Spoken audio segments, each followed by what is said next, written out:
Rupee currently at 56.5 against the US dollar. Let's get in more details from the currency market in light of all those key announcements anticipated from our commodities and currencies editor Manisha Gupta. Manisha.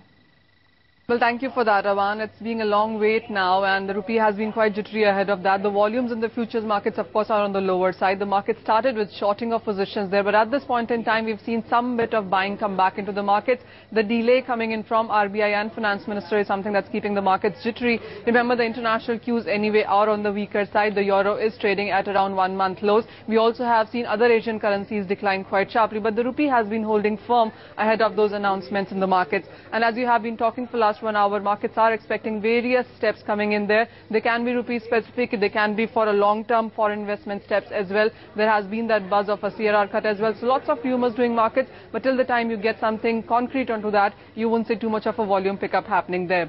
Most of the banking guys at this point in time, there are no calls coming in as well at this point in time till the announcement comes. But many people are working with that level of around 54.80 if there is a whole host of 7 to 12 measures that you guys are talking about. But if that doesn't come, then you might be looking at 57 breaching yet again in few minutes then.